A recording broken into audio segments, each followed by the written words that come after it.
The Robin supremacy continues with One Piece chapter 1021 and I am absolutely excited about it. So hello and welcome to Wonder WhyZ. My name is Home. Thank you so much for joining in. In this video we're going to talk about One Piece chapter 1021 along with Nico Robin's new devil form. But before that, if you're new here, then please consider subscribing to our channel since I do weekly anime and manga related content along with a bunch of other stuff. With that being said, let's begin the video. Now this chapter essentially gives us the conclusion to the Black Maria vs Nico Robin fight, and Robin is just shining throughout this chapter. I'm just happy, I'm just really happy that Oda finally gave her so much of a plot and she's just not sidelined to a non-combat role, because this entire thing is really giving me pre-time skip era vibes of Robin being absolutely ruthless, especially because of her clutch based assassination techniques, which is actually sort of utilized here, and along with that there's a lot of different things which are actually happening. So this chapter right out of the bat begins with a new move from Robin in the form of Sea Serpent, which is essentially her using the hundreds of giant arms which she has produced as a part of her clones. She's definitely utilizing her devil fruit really well at this moment, but unfortunately there's a weakness to this. I can't really recall properly if we have seen this weakness happen before.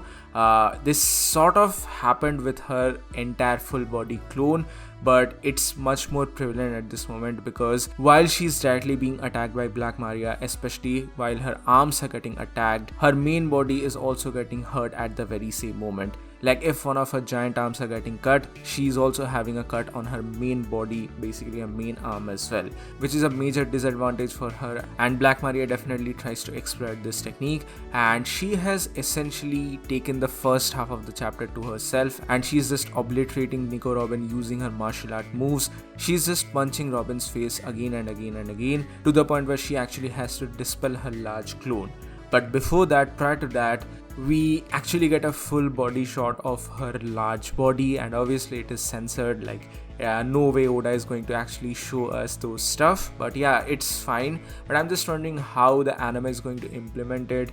Is it going to give some covering over her chest or something like that? Possibly, especially because here in the manga there's just a little bit of shading over it, just that's it, nothing more than that. So I'm just wondering how Toei Animation is going to handle these stuff. Let's just see what eventually happens. But after this, Robin is forced to dispel her large clone, but unfortunately Black Maria just keeps trapping Robin in her spider net and spider webs, and after a particular moment she's trapped in the fire because Black Maria's web are flammable enough and this entire area is yet again engulfed in fire. So that's the entire gist of the things. But after all of this, she finally has a flashback. After such a long time we get to see pre-time skip Robin, and she's looking beautiful. I mean, sure, in the post-time skip era she looks pretty and all, but her pre-time skip era, especially that bowl cut sort of hairstyle, that was just so damn beautiful. And we essentially have a flashback in a very similar way to how Luffy used to have those really flashbacks before his eventual Gear 4 and other techniques. Here we get to see a flashback for Nico Robin where she's training under the Revolutionary Army. Now initially she was talking with Koala, who is wanting to teach Robin Kyojin Karate or Fishman Karate because she knows how important this particular move is actually going to be in the future for her. She wants Robin to come out of any clutch, and it's just not going to be enough with her assassination and clutch techniques. Hack tries to say that Hack the other Fishman guy, but Koala knows that these techniques are going to be important for her. I'm so happy to see Koala yet again. Her entire plot with the Fishman, especially Fisher Tiger, was one of my absolute favorite ones back in the day, and I'm just happy to see her happy and teaching Robin in this particular regard. Similarly, we also get to see Sabo. Yay, once again Sabo. I mean, after the reverie, we really don't know what exactly happened to Sabo. It's still a big mystery. We don't really know when Oda is going to play with us and just give us an update. But nevertheless, we finally get to see Sabo here, and Sabo actually wants to teach Robin the Dragon Claw Fist or the Ryusoken. Now this is really interesting in my opinion. We don't exactly get to see the implementation of the Ryusoken here in this chapter, but I feel like it's going to have bigger implementations in the upcoming future. But before all of that, we get to see Robin actually practicing these martial art based moves. Koala is teaching her Gyojin karate or Fishman karate.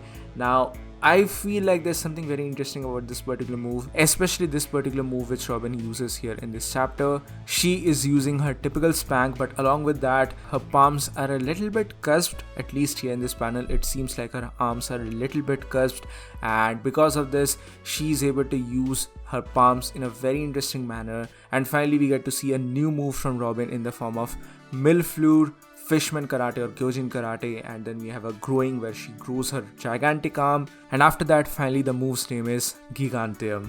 And using this Giganteum move, she basically goes on to reach the roof of the castle, and she just breaks it with the use of the Gyojin karate, because this sends shockwaves down the road. It's sort of similar to some of the techniques of Jinbei as well.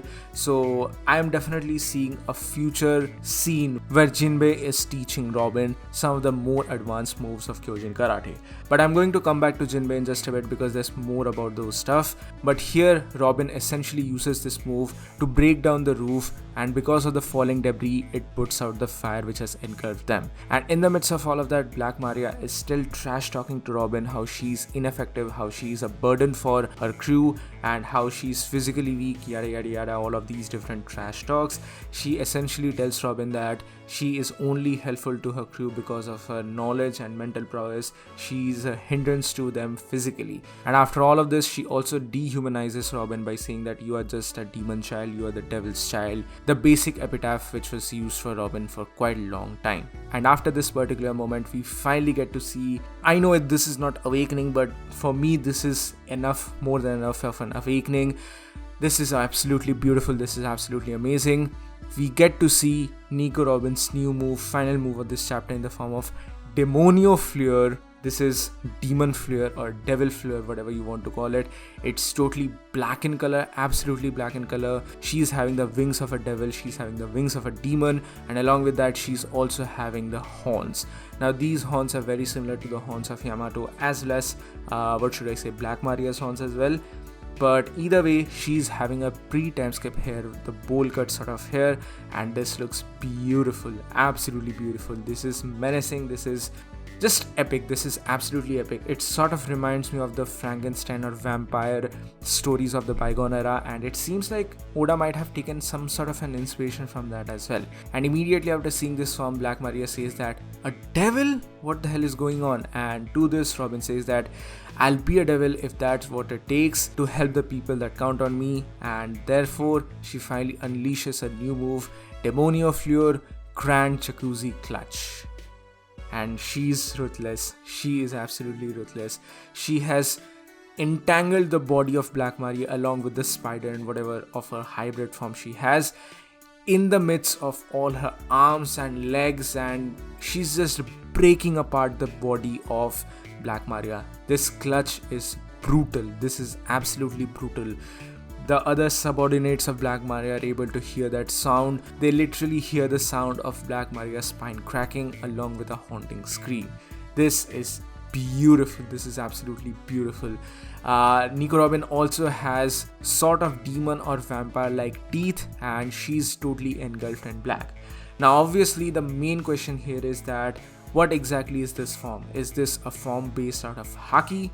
When I initially read the spoilers of this chapter, I thought that this is for sure going to be a form of Haki. This is finally Robin's moment of armament Haki. But now that the chapter is properly out, I don't feel like this is actually Haki.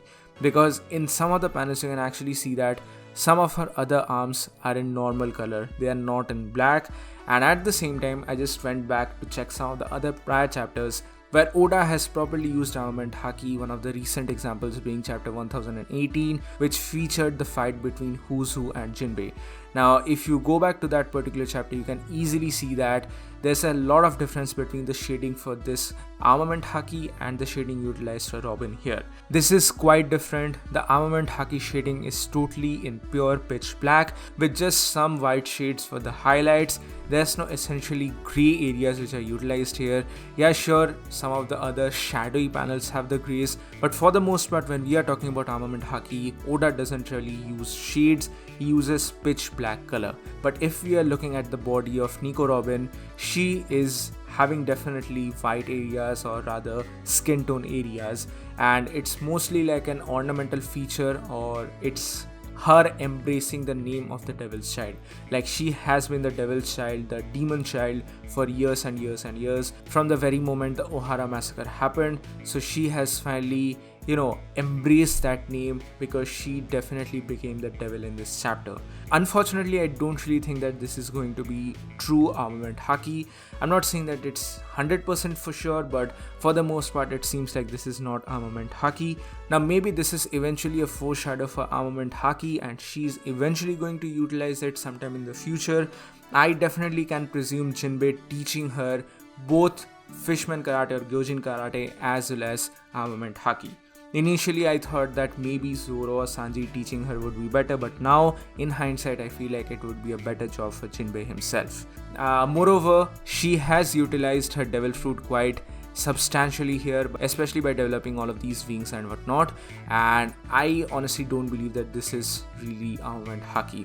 This is her embracing the name of the devil's child, which was her epitaph for a really long time, and therefore she has basically utilized her devil fruit to make herself look black at this moment, to embrace the name of the devil's child. If anything, this is definitely a foreshadow for her eventually getting this particular form. Also, while we are talking about haki, there's another thing to note here, and that is Ryusoken, or the Dragon Fist Claw. Now essentially, she did not use this particular move in this chapter, but Sabo did go on to teach her this move. And you have to remember here that this move can be used with or without haki. Initially, she might go on to use this particular move without using any haki, but this is definitely 100% a foreshadow for her eventually going to use the Dragon Fist Claw using haki, or quoting haki, especially armament haki. Now, I feel like yet again this is all a setup, a major setup for something in the future as well. But either way, I'm happy with the way in which Oda has utilized this entire situation of her turning her body black by using the epitaph of the devil fruit. It's interesting, it's unique, and it's not something which a lot of the readers were actually expecting to see. And at the end of all of this, Robin falls down and Brooke comes up to her, and Robin says that I overdid it a little bit. But unfortunately, there's a bird of Boa Hang who is still looking on to all of these different things, and unfortunately I'm having a bad feeling about this. Definitely Robin has won this war, definitely Robin has defeated Black Maria, but I feel like the CP0 are still keeping a watch upon her, and maybe they will eventually try to kidnap her yet again. I'm going to talk about all of the implications for these things in a separate video, so stay tuned for that. Subscribe to the channel, hit the bell notification to get notified whenever I upload that video. So this is it for this video. To sum up, I don't really think that this is Nico Robin's armament haki. This is simply her embracing the devil's child inside of her and unleashing a very powerful move using a devil fruit. So this was really amazing. We are still getting Nico Robin supremacy chapter after chapter after chapter. I'm just so happy. Thank you so much, Oda Sensei. So that's it for today, guys. Thank you so much for joining in. Please give this video a thumbs up if you like it, share it with your friends, and subscribe to the channel for more. Also, please join the channel membership for some very cool perks and features. Join our Discord server for more discussions. With that being said, this is Wonder WhyZ. See you all on the next one.